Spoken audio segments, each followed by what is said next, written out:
ఇప్పుడు భారత్తో పాకిస్తాన్ల మధ్య యుద్ధం వస్తుందా పాకిస్తాన్ ఎలా రెస్పాండ్ అవుతుంది అనేది మనకి ఇంపార్టెంట్. ఇప్పుడు పాకిస్తాన్ ప్రధాని చెప్పారు, ఏమని చెప్పారు, 5 గంటలకు ఉదయం 5 గంటలకి మీట్ అయ్యి క్యాబినెట్ కమిటీ అంటే సెక్యూరిటీ కమిటీ మీట్ అయ్యింది. అక్కడ ఆర్మీ మినిస్టర్స్ క్యాబినెట్ అందరూ మీట్ అయ్యారు. ఆర్మీ అసీం మున్నీర్ గారు కూడా దీనికి అటెండ్ అయ్యారని తెలుస్తుంది. వీళ్ళు ఒకటే చెప్పారు, మేము అనుకున్న సమయంలో అనుకున్న ప్లేస్లో ఇండియాకి మా మీద జరిగిన దాడికి ప్రతిస్పందనగా మేము తీవ్రమైన అటాక్ చేస్తామని పాకిస్తాన్ చెప్తుంది. కానీ అటాక్ జరుగుతుందా లేదా, అరే ఈ సర్జికల్ స్ట్రైక్ 3వ దాంతో ఏదో చేసేసింది ఇండియా, దీంతో సరిపెట్టేస్తే బాగుండు, ఏదో మనం మేకపోతే గాంభీర్యం అన్నట్టు మాట్లాడుతున్నారా అనేది ఒకసారి చూడాలి. కానీ భారతదేశం మాత్రం అన్ని విధాలా సంసిద్ధమై ఉంది. దీని ముందు పాకిస్తాన్ ఎలా రెస్పాండ్ అవుతుందో చూద్దాం. పాకిస్తాన్ తన ఆర్మీని 3.5 లక్షల ఆర్మీని ఇంటర్నేషనల్ బోర్డర్ అంతర్జాతీయ సరిహద్దు ఎల్ఓసి వెంబడ మోహరించిందని మనకు తెలుస్తుందన్నమాట. ఓకే, పాకిస్తాన్ చాలా తీవ్రంగా మనకి తెలుస్తుంది ఈ విషయం. పాకిస్తాన్ మొత్తం మోహరించి పెట్టేసింది. ఇక పీఓకి ఎల్ఓసి వెంబడే ఆర్మీ ఉంది. ఓకే, ఎయిర్ ఫోర్స్ అంతా ఉంది. ఎయిర్ ఫోర్స్ కూడా వాళ్ళకు కూడా తక్కువ కాదు, సుమారు 1333 ఫైటర్స్ జెట్స్ ఉంటాయి అన్నమాట. ఎయిర్ ఫోర్స్ వాళ్ళంతా మోహరించారు.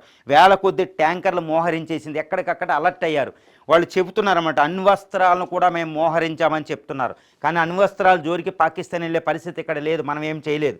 కాబట్టి ఇక్కడ ఉంది. ఇండియా కూడా మొత్తం ఆర్మీని ఇక్కడ మోహరించి పెట్టింది. ఎలా ఉందంటే ఎక్కడికక్కడ సంసిద్ధం ఉంది. పాకిస్తాను వేలు కదిపినా మనకి ఇన్ఫర్మేషన్ వస్తుంది రాడార్ సిస్టమ్స్తో, ఎక్కడికక్కడ శాటిలైట్ల ద్వారా. సో ఈ విధంగా ఇండియా కూడా రెస్పాండ్ అయ్యింది. కానీ పాకిస్తాన్ ఎలా రెస్పాండ్ అవుద్ది అనే దానికి వద్దాం. పాకిస్తాన్ ఏంటంటే తన ఎయిర్ ఫోర్స్ ద్వారా ఆర్మీ ద్వారా ఎట్టి పరిస్థితుల్లో రెస్పాండ్ అయ్యే పరిస్థితి 100కి 100% ఇక్కడ లేదు. కానీ మరి ఎలా బుద్ధి చెప్పిద్ది? తాను బుద్ధి చెప్తానంది కదా ఇండియాకి, ఏ విధంగా చేస్తుంది అంటే ఇక్కడ ఒక్కటి ఉంది. ఈ విషయంలో ఇండియా చాలా జాగ్రత్తగా ఉండాలి. అదేంటంటే ఆల్రెడీ వాళ్ళ స్లీపర్ సెల్స్ ఇండియాలో ఉన్నారు. Okay, according to some information ఏంటంటే ఇంటెలిజెన్స్ సోర్స్ ప్రకారం ఏంటంటే 10 నుండి 15 మంది చాలా ఇప్పుడు పహల్గామ్లో అటాక్ చేసిన 9 లాంటి కమాండోలు ఉన్నారంట తీవ్రవాదులు ఇండియాలో నెక్కి ఉన్నారు. ఈ 10-15 మంది చాలా తీవ్రంగా అలజడి క్రియేట్ చేయగలరు. 9 ఏం చేశారో చూశారు పహల్గామ్లో. అదే ముంబైలో 9 తీవ్రవాదులు ఎలా చేశారో చూడండి. అలాంటి తీవ్రవాది అటాక్ ఇండియా మీద జరిగే ఉంది. ఢిల్లీ, ముంబై ఇలా ఎయిర్పోర్ట్లు ఇలా ఎక్కడికక్కడ మానవ బాంబులు జరిగే అవకాశం ఉంది. అందువల్ల భారతదేశం అంతా అలర్ట్గా ఉందని మనకు చెప్తుంది. ఈ మాక్ డ్రిల్ అందుకే వచ్చింది. పాకిస్తాన్ ఎయిర్ ఫోర్స్ రాదు, పాకిస్తాన్ నేవీ రాదు, పాకిస్తాన్ ఆర్మీ కేవలం మా బోర్డర్ వెంబడి శతఘ్నులు కూడా ఉపయోగిస్తుంది. భారతదేశం ఆర్మీ దాని పని చూసుకుంటుంది. అదేం కాదు, భారత ఆర్మీని దాటి వాళ్ళు ఏం లేరు. ఎల్ఓసి దాటి 1 ఇంచ్ 1 అంగుళం కూడా భారతదేశంలో ప్రవేశించే పరిస్థితి వాళ్ళకి లేదు. Highly fortified India. ఇప్పుడు మరి తీవ్రవాద దాడికి మాత్రమే అవకాశం ఉంది. అందుకల్ల భారతదేశంలో వాళ్ళు తీవ్రవాద దాడి చేసే అవకాశం ఉంది. ఇదే వాళ్ళ ప్రతిస్పందన. ఎంతకంటే వాళ్ళు పాకిస్తాన్ చేయలేదు. దాన్ని ఏమంటదంటే మేము చేయలేదు, పాకిస్తాన్ కాశ్మీరీ స్వతంత్ర సమరయోధులు చేశారంటదనమాట. కానీ అదే పరిస్థితి తప్పితే పాకిస్తాన్ చేసే అవకాశాలు లేవు. అయినప్పటికీ కీడెంచు మేలెంచాలి, ప్రిపేర్డ్ ఫర్ ది వర్స్ట్ అనే సూత్రం ప్రకారం భారతదేశం ఏం చేసిందంటే ఏప్రిల్ 22 అనంతరం మొత్తం ఎయిర్ ఫోర్సు, నేవీ, ఆర్మీ మొత్తం అన్నిటినీ సంసిద్ధం చేసి పెట్టింది. పైన స్పై శాటిలైట్లు ఉన్నాయి, ఎక్కడికక్కడ దాటి రాదు. S-400 ఉంది. వాడు అణుబాంబులు ఉపయోగించినా మనం ఈ ఢిల్లీ ఈ ఏరియాకి రావు, ఎందుకంటే S-400 ఉంది అక్కడ. ఓకే, S-400 సిస్టమ్ ఉంది.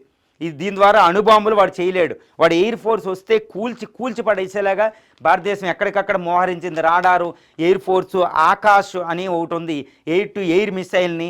తర్వాత రఫేల్ ఫైటర్స్ దగ్గర ఒక మిసైల్ ఉంటుంది అనమాట, అది మెటియోర్ అని. ఎయిర్ టు ఎయిర్ ఉంటుంది అనమాట. వీటిని ఉపయోగించింది. నిన్న వాటిని కూడా సంసిద్ధం చేసింది. ఈ Rafale fighters, Mirage 2000, Sukhoi 30, MKI, MiG-21, MiG-22, MiG-25, MiG-27, MiG-29 ఈ ఫైటర్స్ అందరినీ, అదేవిధంగా LCA మన light combat air craft, Dhruv helicopters ఎక్కడికక్కడ సంసిద్ధం ఉంది. ఆర్మీ అంతా సంసిద్ధమైంది. కాబట్టి పాకిస్తాన్ ఎట్టి పరిస్థితుల్లో రెస్పాండ్ అవ్వలేదు. కేవలం టెర్రరిస్టులు, మళ్ళీ టెర్రరిస్టులే. ఇంతకంటే అది ప్రతిస్పందించే అవకాశం మనకు లేదని తెలుస్తుందన్నమాట. ఇప్పుడు తర్వాత రెండో విషయం ఏంటంటే ప్రపంచం యుద్ధం రాకూడదని కోరుకుంటుంది. యుద్ధం వస్తే అణుయుద్ధం అవుతుంది. కానీ ఇప్పుడు చైనా ఇంకా ప్రతిస్పందించలేదు. ఏ ఏ దేశాలు ఎలా ప్రతిస్పందిస్తాయో ఇక్కడ నుంచి వెయిట్ చేద్దాం.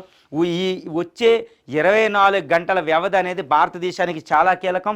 పాకిస్తాన్కి అవమానం జరిగింది, ఎంతో తీవ్రమైన అవమానం జరిగిపోయింది పాకిస్తాన్కి. పాకిస్తాన్ ప్రజల ముందు మేము హీరోలని ఆర్మీ చెప్పుకోవాలి, ఆ ప్రభుత్వం చెప్పుకోవాలి, అసీం మునీర్ చెప్పుకోవాలి, టెర్రరిస్టులు చెప్పుకోవాలి.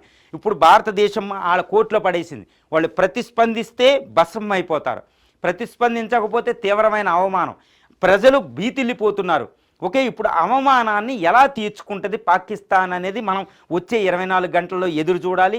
చాలా జాగ్రత్తగా అలర్ట్ అవ్వాలి. ఎక్కడికక్కడ ప్రజలు, ప్రభుత్వమే కాదు, ఆర్మీయే కాదు, ప్రతి వాళ్ళు కూడా పక్కన కారున్న తీవ్రవాది అటాకులు ఎలా జరిగితే మనకు తెలుసు, బస్ స్టాండ్ ఎక్కడికి వెళ్ళినా అనుమాన దృక్పథంతో అన్నీ చూసి ఎక్కడికక్కడ జాగ్రత్తగా ఉంటారని భారతదేశం అంతా అలర్ట్ అయి ఉండాలి. ఇది ప్రతి వాళ్ళు, ఆర్మీయే కాదు, ప్రజలు కూడా దీనిలో భాగస్వాములే.